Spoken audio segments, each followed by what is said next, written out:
Thanks for tuning into Talking Point. I'm your host, Neeraj Shah. It's always great to hear from somebody who's got multiple years of experience of seeing market cycles and investor behavior. If you add to that the possibility of having knowledge from what international or institutional investors are doing in the current scenario, then it becomes a potent combination. Our guest today would probably have all of that and more. Mr. Krishna Kumar Karwa of MK joins in right now with his thoughts on the current market sentiment and how does he see the moves ahead. Krishna, so good having you. Thanks so much for joining in. Hope all is safe. Good morning, and thank you for the nice words. No. I meant what I said. And it's good to see that the last time that we were talking, you were at home, but this time you're in office. So clearly things have changed. Absolutely. The question is, Krishna, how do you see the ensuing next 3-4 months shaping up in light of all that's happening? We've reported the lowest coronavirus cases in a week, if that is any solace. So my sense is that domestic investors would be looking at 2-3 things. One is obviously 1 month from now, you start having your second quarterly results, which will, for many companies, it would be 3 months of full working. And obviously investors would be looking at how this 3 months of working compares with the second quarter. Any of them have indicated that they have reached 80-90% of their quarter 2 last year. But at the end of the day, once the numbers are out, I think that would be a good indication in terms of how you expect quarter 3, quarter 4 to pan out. This is specifically for the domestic business-facing companies. Also, what is going to be important for many of the other companies, like we have seen in IT, yesterday there was this earnings upgrade by one of the, or rather, guidance upgrade by one of the IT majors. So similarly, IT, there are a lot of tailwinds and there are a lot of positives which are expected. So investors would be looking at how the commentary is for the next 2, 3, 4 quarters. So my sense is that from a next 3-4 month perspective, if you're talking, investors are very keen to look at how the earnings growth is panning out, how the recovery is panning out, and what are the guidances that many of these companies have, or what are they feeling about when they will be back to normal or back to growth. So that's one part. Globally, I think in the next 2 months from now, you have the US presidential election, so you would see some volatility globally, and there will be some repercussions that we may also face because of that. So these are the 2 major factors that will come into play. Thirdly, we have had this SEBI circular about multi-cap funds, etc. So that has created its own sense of buoyancy as far as the small cap, mid cap companies are concerned. Time will say how it pans out, but so far it looks like that at least the average retail investor, he is very hopeful that there will be some positives as far as flows are concerned for the small cap, mid cap companies. That could lead to a very broad-based rally if this sustains. So my sense is that these are the 2-3 factors which are very important. Apart from that, yes, on a macro basis, we are seeing that inflation seems to be still on the higher side. So how interest rates locally pan out, etc. Fourthly, also there is a lot of expectations now that, all of us are kind of aware of what's happening on the domestic COVID front, etc. And government has also indicated that there will be hopefully some more stimulus packages, etc. But once they feel more comfortable on how this pandemic is panning out. So let's see in the next 2-3 months if there is any further inputs from the government in terms of how they try to revive the economy.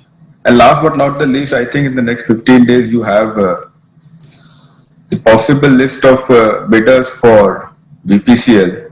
I think that could be a significant event from the market sentiment perspective. There has been 2-3 times that there have been postponements, etc. But if there is a decent set of global strategic oil and gas majors who are looking to buy into this asset, then that could revive a lot of sentiment as far as the public sector units are concerned. So these are the 4-5 factors that investors would be very keenly watching out as we go forward. Well, and mostly sums up almost everything that you need to look to. I would just want to probe each of these points in slight detail. By the way, Krishna, one of your peers has come out with an interesting note today on OMCs saying apna time hai. I mean, they're saying our time will come for the OMCs, but it'll be interesting. And I'll talk about that divestment piece too. But just a quick follow up on one of the points that you mentioned, which is the macro, and let's get that out of the way. Do you think a combination of higher COVID cases, even if they are not at 99, 1 lakh a day, but even if they are 75 a day or 50 a day, it's still a high number. So do you think a combination of higher COVID cases, the growth numbers not looking all that strong, and higher and sticky inflation could hurt market sentiment? Or do you think the markets will take it in the stride? So yes and no. The way it works is that so there have been localized lockdowns, shutdowns, etc. I think the corporate India is now got used to it. They have started planning for it in terms of having more inventory, etc.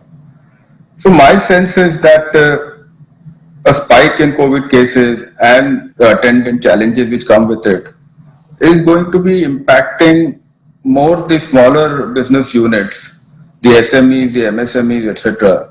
The ones who are most fragile in terms of their financial resources and management capabilities.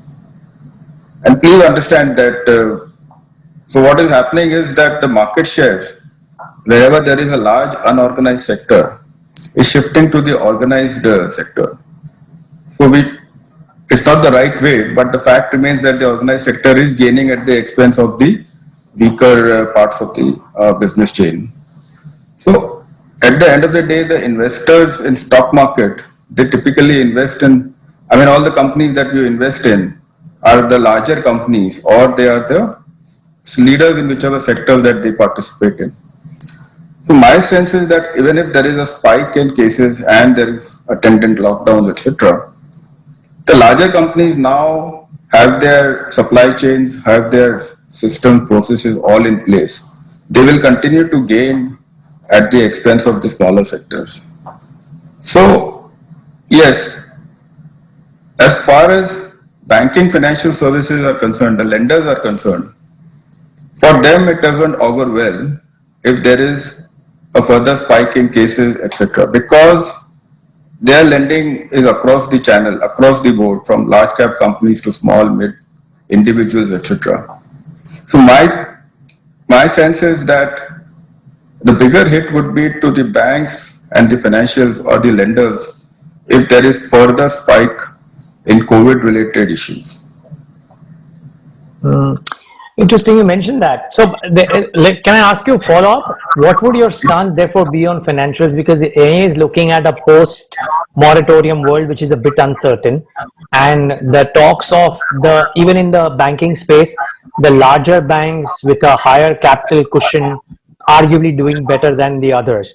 Do you think this only gets exaggerated if the COVID-19 cases continue to be high, because the SME space will see disruptions, will see, if not NPAs, then delays in payment from corporates or the smaller companies, and that hurts the entire smaller bucket of financials? See, if you take the market pricing as a barometer, despite all the fundraisers that have happened, and despite the buoyancy in the overall market, the financials or the lenders are all underperforming post-March, post this whole corrections have happened. They have not recovered as much as the other stocks have recovered, which is clearly a reflection of the fact that investors are not too sure about the credit costs that they will have to bear. And so far, because of the moratorium, the details are, not out. But I think in the next 2 quarters, maybe by third quarter, fourth quarter, I think that reality will be there in terms of how much is the credit cost that these companies, these banks will have to bear because of this COVID. So that is one uncertainty which is there in the ecosystem. And the second is the credit growth itself. Whether banks are comfortable or confident about lending itself. Does the GDP growth give them the cushion to be able to lend going forward? So I think these are the two challenges which are there in the ecosystem. My judgment is that the reality in terms of what is the credit cost and what is the actual book value, etc., will probably we will be aware of it in the fourth quarter of the current financial year. And then at least the book value part of it would be very clear. The larger banks have raised, at least the larger private banks have raised sufficient capital, so they have the ability to absorb these credit costs. Then it is all about the growth opportunity. By that time, I think by the fourth quarter, we'll probably have a significant idea about how the trajectory of GDP growth, etc., will be for the next year. So for the next 2 quarters, I think banks should be under a lot of consolidation. Valuations are attractive, but the growth visibility seems to be slightly weak. Okay. The other part is quarter 2, and would you reckon that we might be, if anything, be in for a negative surprise? I'm not saying it will happen, but the probability of we getting surprised could be on the downside, if at all, because I'm just trying to think. Quarter 1, everybody knew it was going to wash out quarter, but corporate surprise with the cost control measures. Now that's no longer a surprise move.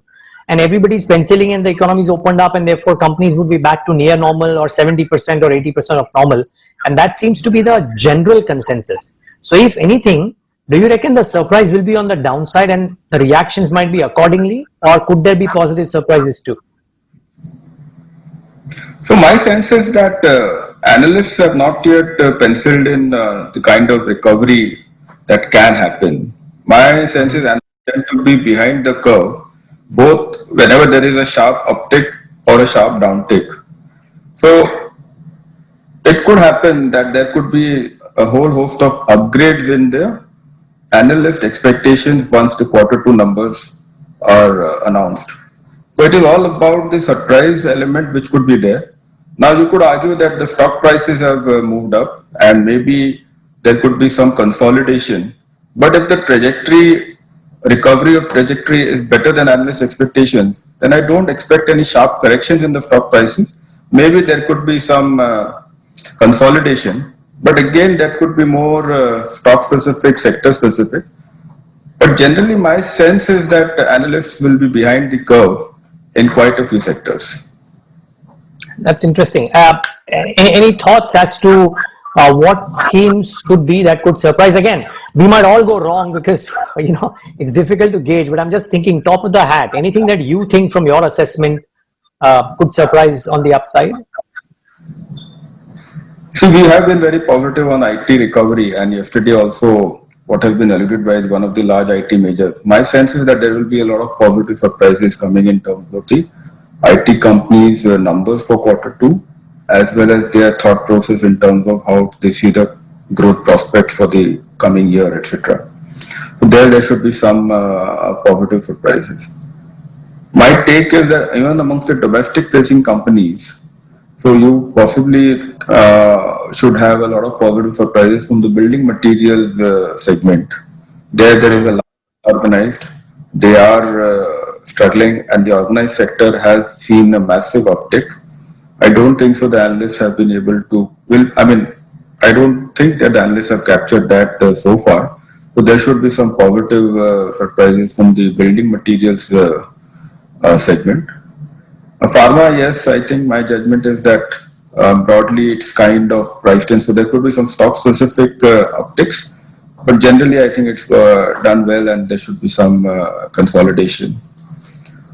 Autos also, I think you always have these monthly numbers, but I think auto ancillaries, they should see a positive uptick because of improved order book positions, etc. So my take is that these are some of the sectors where you could see positive uptake. So we don't have a coverage on real estate, but ground level, I believe that the sales of residential apartments, which is below 2-3 crores kind of ticket sizes, that has picked up substantially. So more than the quarterly results, I think the commentary from many of these real estate good top level companies, that could be a very positive uptick. That could give a very positive uptick to the overall sentiment. In fact, when you were alluding to what was one of the factors that overall looks very interesting to me is that if this real estate, residential real estate pickup and the footfall conversion, which is seemed to be very high, and it continues like that, that will release a lot of cash flow, fund flow into the ecosystem. Imagine developers are able to, so from the banks, money moves to the developers or the lenders, etc. And that could create a whole positive ecosystem. Early days, but I'm very hopeful on that segment. Yeah, big multiplier effect too. So maybe for the economy too, it could be a really big thing. Um, okay, so I won't ask you to speak too much about it because I heard you mention that you don't have coverage, formal coverage out there. But it's interesting because I had one chance, Krishna, to speak to what is now not necessarily a new team, but a revamped team that was done, I think, 12 months ago. You have a whole new set of people who are managing your research side as well. What is the feedback that you gauge when your sales and research team speaks to the large institutional clients? Where are they looking to be the most optimistic or either the most pessimistic upon? Is it the standard place or are there some dichotomies opening up? So my sense is that institutional investors, after seeing the sharp rally in the last 3 months, I think they have kind of become conservative. I mean, they would now want to see that, let's see the numbers coming in. Also, I think what has happened is, as far as the domestic institutional investors are concerned, I think the last 2 months now, they have seen net outflows as far as the portfolios are concerned. Yeah. So restricts them. They don't want to exactly buy into new small caps, mid caps.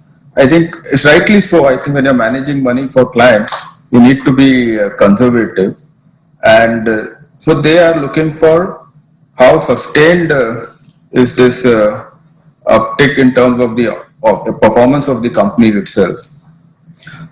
One more thing that the institutional investors are keenly looking at and is about, okay, is this a kind of channel filling which is happening, and how does the festival sales itself pan out? Because if the festival sales does as well as the expectations are, then this rally has more legs.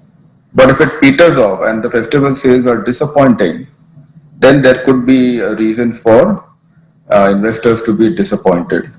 So if you look at the broad market, I think this has been held up more by individual HNI, family offices, those type of investors, and domestic funds have been net sellers. So there is also this question mark: how long will this market hold up, thanks to individual investors? But that's the take as far as the local investors are concerned, local institutional investors. But as far as the global investors are concerned, I think they are they are worried one is on the Indo-China front in terms of what is happening. So they are very macro kind of focused. And when financials are not doing well, so they will be circumspect.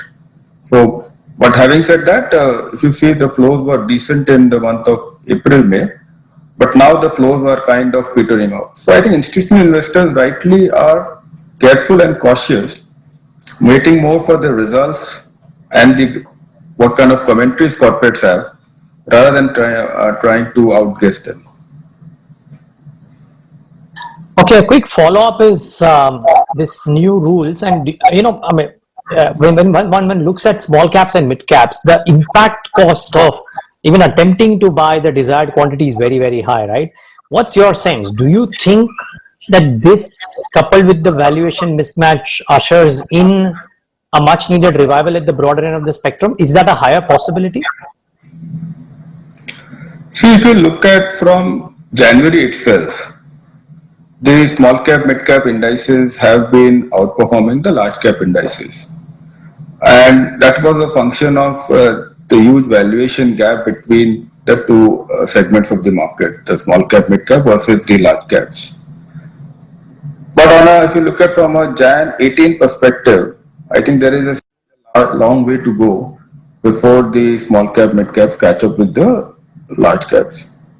But structurally, I think this categorization, where you have small caps at say something like less than 9,000 crores. That's a huge segment. And I think that segment is struggling for institutional money.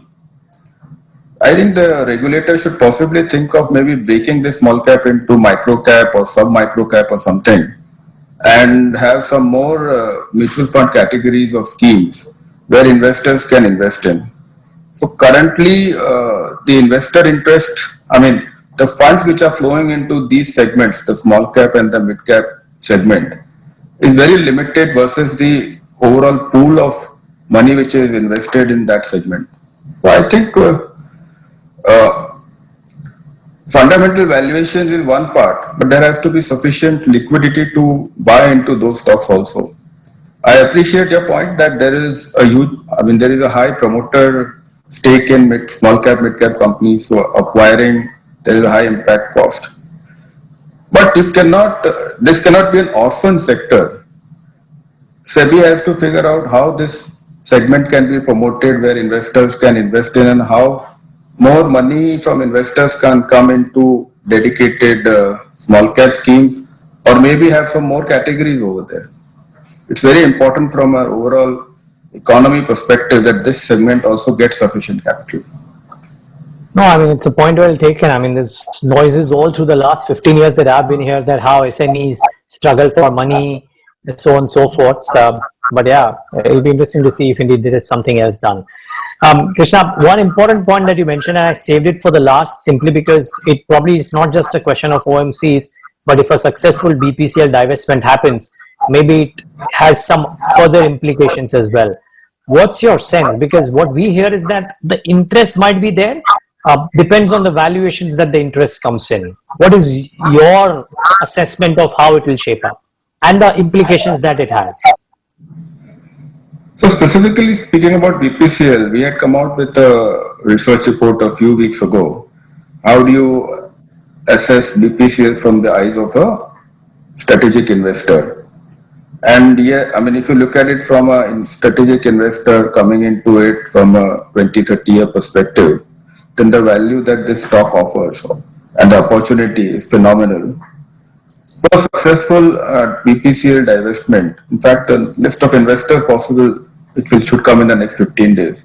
I think will change the whole sentiment as far as the public sector divestment program is concerned. So we are very hopeful that there would be an active set of global majors looking to buy into this this opportunity. And looking at the way the fiscal situation is at the back and the way the government finances are structured, I think a successful PSU divestment in BPCL should enthuse them to go for many more such opportunities. And it will, valuations of most of the PSUs are very attractive. It's about the government biting the bullet and going for strategic sales of some of them, and if one successful one, market sentiment will also revive for these companies, and a successful divestment will enthuse many other global majors to look at other divestment opportunities very closely. So we are very hopeful that the government will hit all the right chords and do a successful divestment in BPCL to start with. Yeah, and maybe it has some other implications as you mentioned too. Okay, one last thing, Krishna, before we wrap up, and we'll of course probably request you to come in closer to Diwali as well, that by then we'll have wrapped up the earnings season too, or almost come to an end, so it'll be good to assess your views then. But just one quick question, as you sit right now where you are, would you reckon that the chances of a commentary positivity helping the broader markets at the end of Q2 is high, or would you reckon that it's difficult to gauge? I'll give you the caveat that I'm always positive and optimist. So, okay, fine. But I have a feeling that corporate India commentaries this time around will be much more emphatic and much more positive than what it was in Q1. Because Q1 they were tentative, and they themselves have been surprised with the kind of recovery that they have seen. Most corporates who have domestic facing businesses, they expected the recovery in their businesses to be in Q3 or Q4. So the question is that yes, the recovery has been so far so good. I think they will always be cautious that is this sustainable or not. They don't have an answer, so they will give that caveat. But my sense is that the commentary will be more positive than what it was in Q1 and optimistic. Okay, sorry, I'm breaking my own rule and asking you one more question. We've done 25 minutes, but just one more question, and there is a reason why I'm saying this, right? The best of the market men, and I speak to so many people every day, right? Every single month. The polarization in views is so stark. There is an equal number of people who are saying, "Let me go out and buy those companies which are showing the metal right now, जहाँ पे धंधा चालू है, because their results and their commentary both will be positive, and that will help in the current time." And there is an enough number of people or an equal number of people on the opposite side who are saying that we are not buying with that perspective because there the valuations are capturing the upside. We are looking to buy, for example, the hotels, the multiplexes, etc., where the business is beaten down or bombed out right now, but the valuations too are like that, and this will not last for long. Now, the easiest answer is to do a combination. But if I were to ask you to choose where your preference is, what would it be? See, I think this turnaround investing is a difficult game. Okay. I think a conservative investor should look to invest in where he can see the visibility is better and the momentum is, the tailwinds are behind you. I mean, where you are not too sure about the recovery, these businesses are solid businesses, the multiplexes, the hotels, etc. And it's a question of when you invest in these businesses, when there are headwinds or when there is no clarity, it's basically you're buying hope, which is that things will recover sooner than normal. But I think you require big long-term thought process, ability to take setbacks, etc. And I'm not too sure about how many investors have that much of a long-term vision. So my sense is that it's better to buy into these businesses when you see recovery. You will buy it expensive, but better to buy when you can see that the recovery is on, rather than trying to anticipate that. So there is a value in these businesses, and there are value investors who will buy into them. I don't deny that, and there are opportunities. But it's better to buy into businesses where there is visibility is better and the tailwinds are behind them. Very well. 1,000 ways to skin a cat. I just wanted your perspective, but really appreciate you joining in today. Thank you so much for your time. Thank you. Thank you very much. The pleasure was ours. And viewers, thanks for tuning in to this edition of The Talking Point.